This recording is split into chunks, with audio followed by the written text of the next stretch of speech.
you all very much. John, thank you. President of the Police Commission is here with us today. President Garcetti, members of the City Council, City Controller Gruhl, City Attorney Trutanich, members of the School Board, Chief Beck, Chief Peaks, Presiding Judge McCoy, Judges Edmond and Espinoza, General Managers and Commissioners of our City Departments, Council Generals, fellow Angelenos. Pardon me if I break with the established ritual of this afternoon. Instead of giving the traditional state of the city, complete with all the things we've accomplished and all the things that we intend to do, I want to try to confine myself to a single topic, our city budget, and what we must do to solve our deficit and hone our mission. I think everybody realizes the urgency of our present financial condition. This is a tough time for virtually everyone in Los Angeles. We're experiencing a historic economic collapse. Before our eyes, the Dow has dropped like a stone. Wealth accumulated over years of hard work and sacrifice has been wiped out.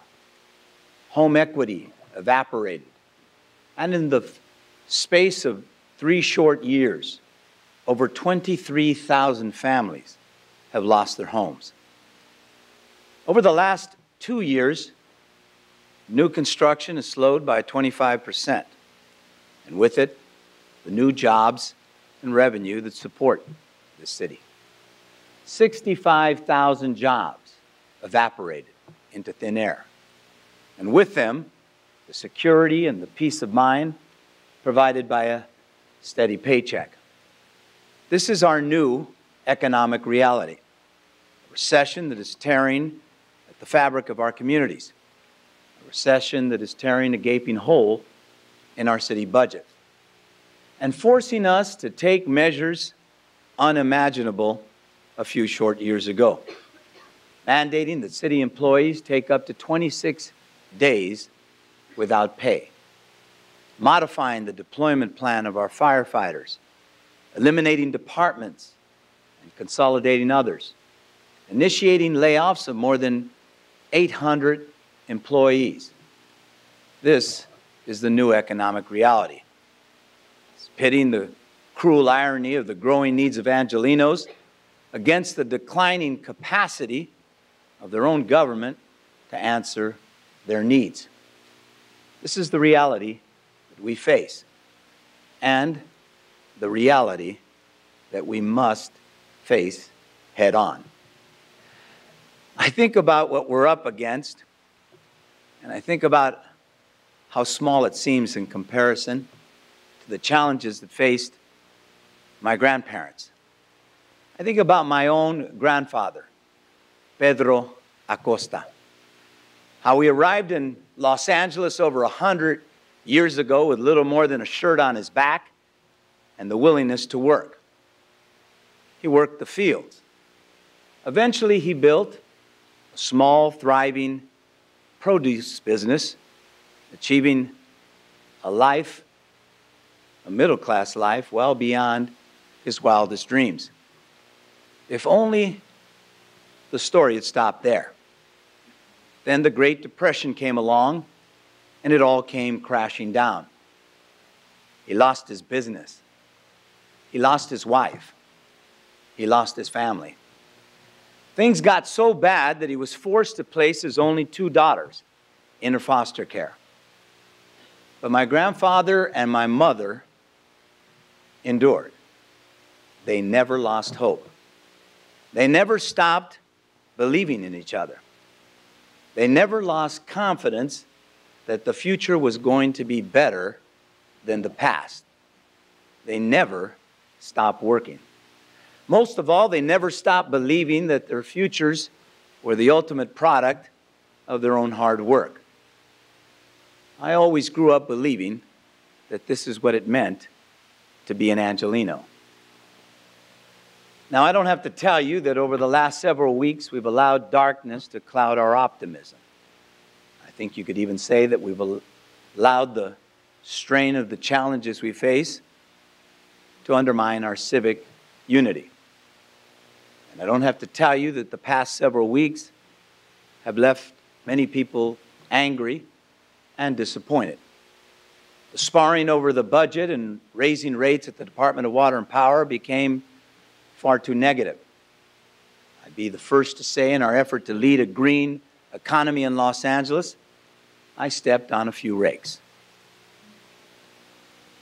But I'll also say this: we aren't going to get blown off course by this economic storm. We are bound and determined to lead the conversion of the Department of Water and Power from dirty coal to renewable sources such as solar, wind, and geothermal. Producing reliable, affordable, and sustainable energy to the residences and the businesses of Los Angeles is a matter of economic necessity.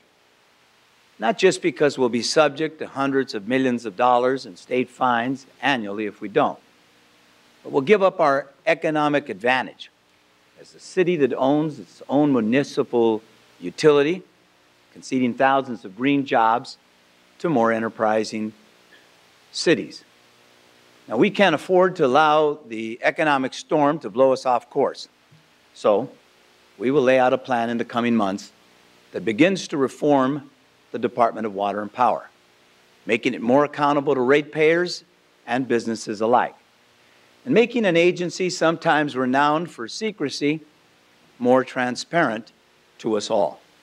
And we'll lay out a plan that makes Los Angeles the undisputed national leader in green energy and green jobs. Now, even though we began this debate with good intentions, we ended it divided and fractured. And this must change. We cannot allow our city family to stand divided against itself. We must put the long-term goal of sustainability ahead of short-term politics. This is a challenge for all of us. But first and foremost, it's a challenge for me. It's a challenge that I acknowledge begins with me. Now, this challenge that we all face will be difficult. It will call upon us to counter the easy cynicism that always defaults to short-term thinking, that always says that we can kick the can down the road, defer the difficult decisions, and choose quick fixes over permanent solutions. We need to see the debate over LA's budget in a much wider context.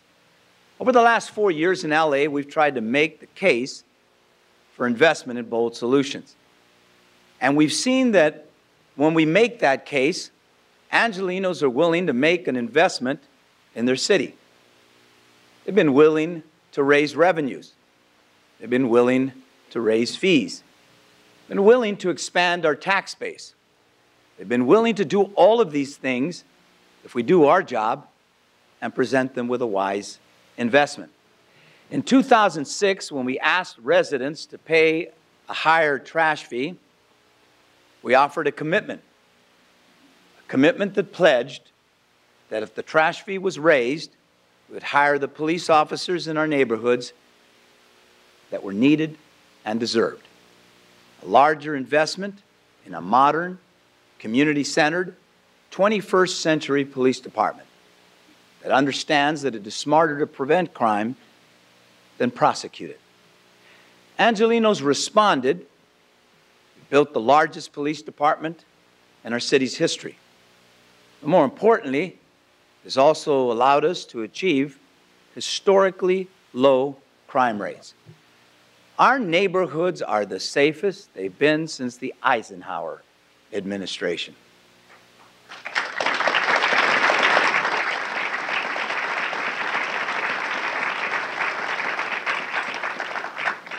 In 2007, we faced court challenges to what was called the telephone users tax.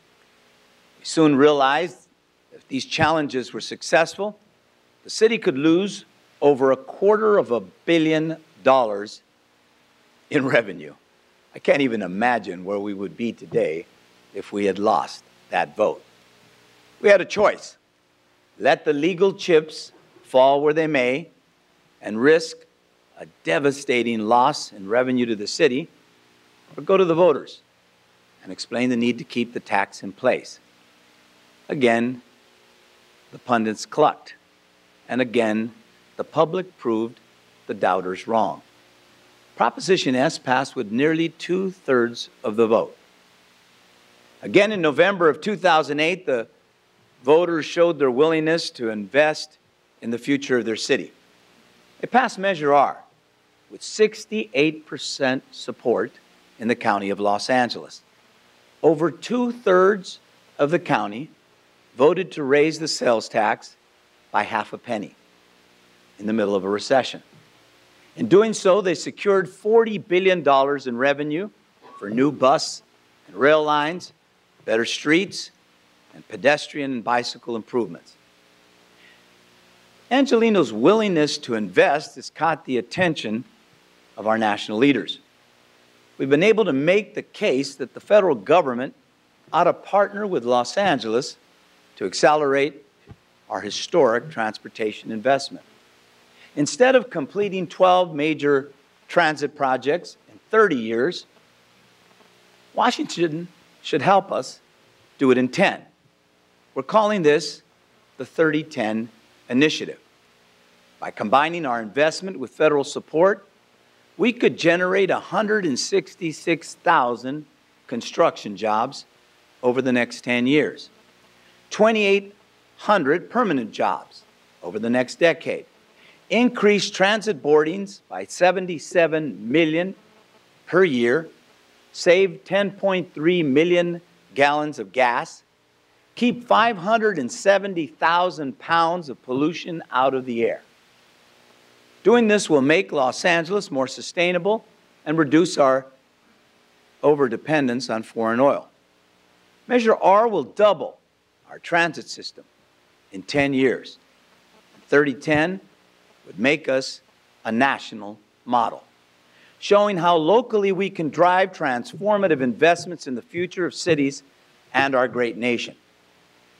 Time and again, the citizens of Los Angeles have proven that they're willing to make investments when we explain the challenges accurately and present the options honestly.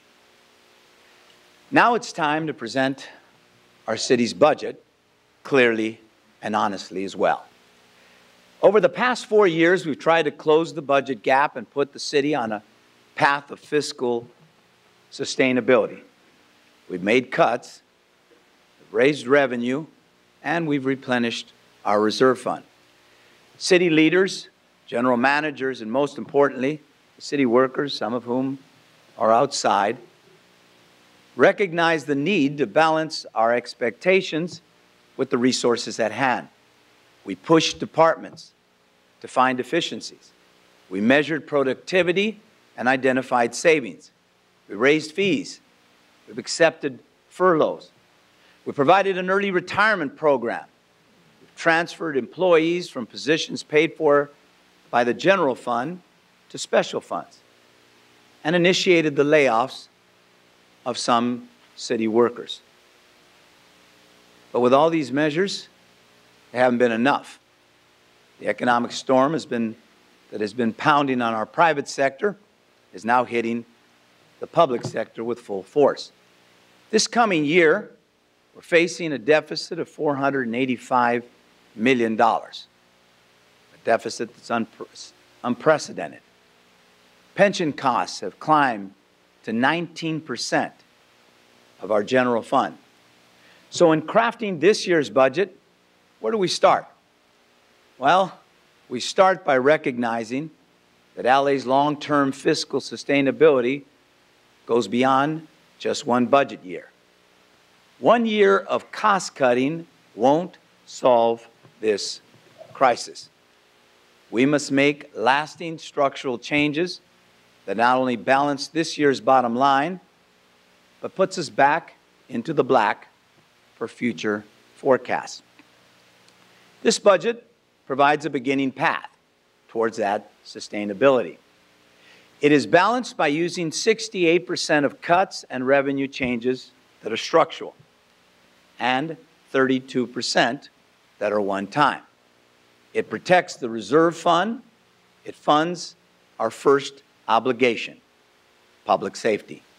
It continues the fight against gang violence.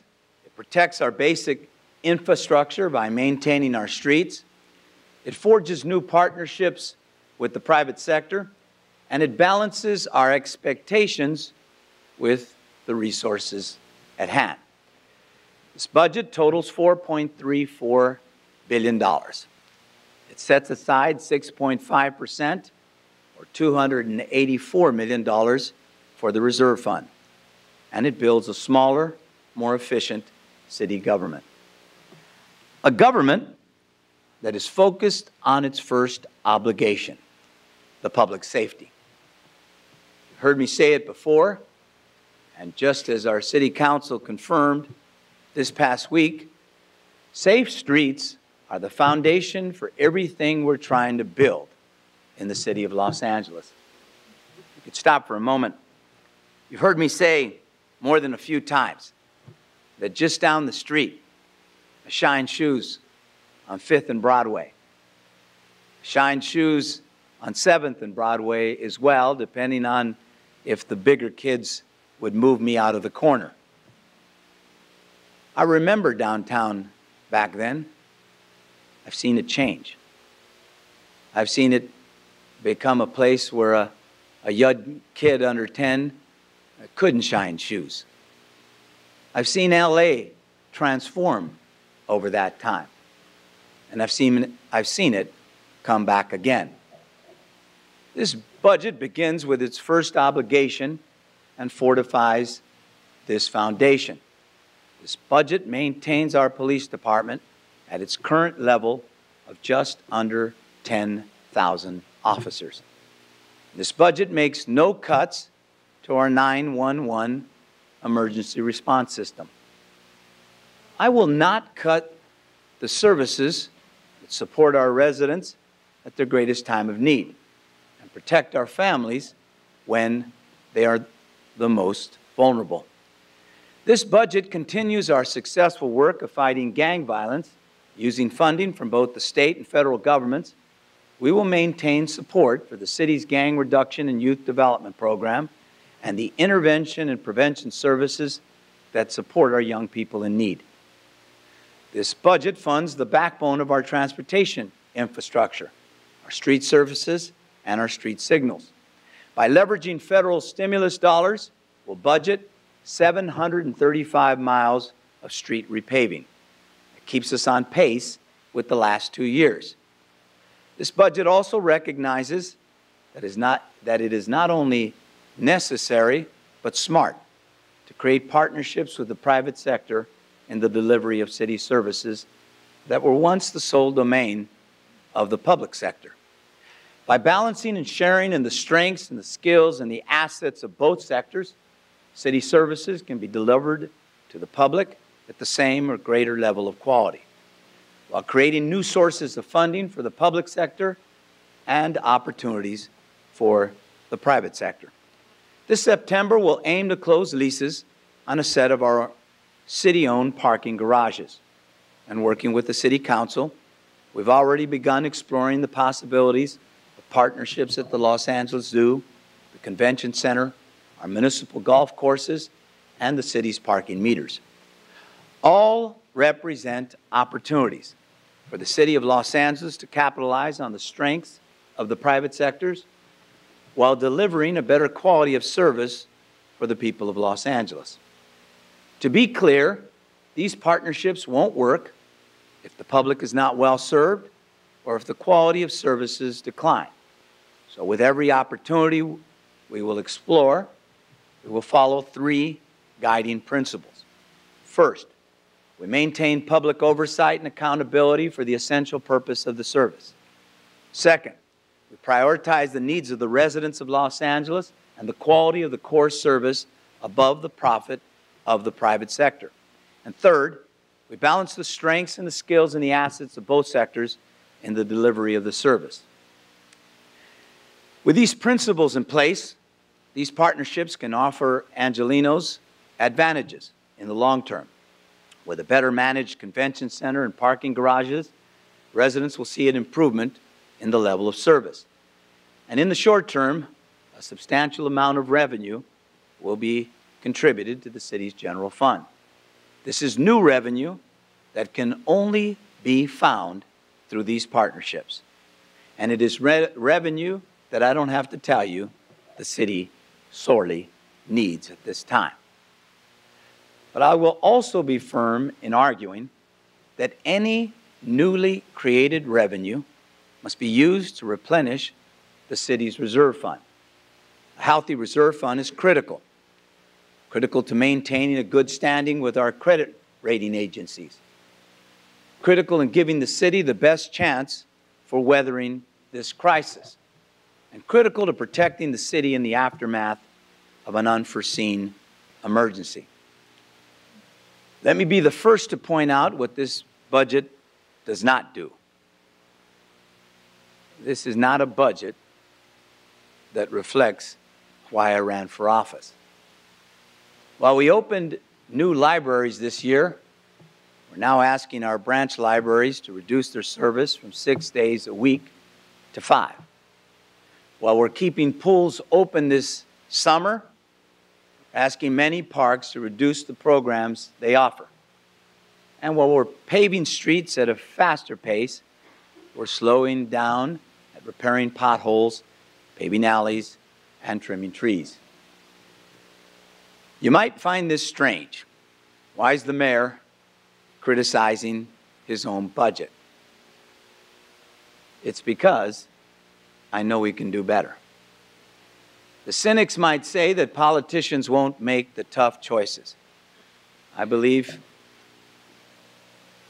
in fact, I know that I will, and that the City Council will join me.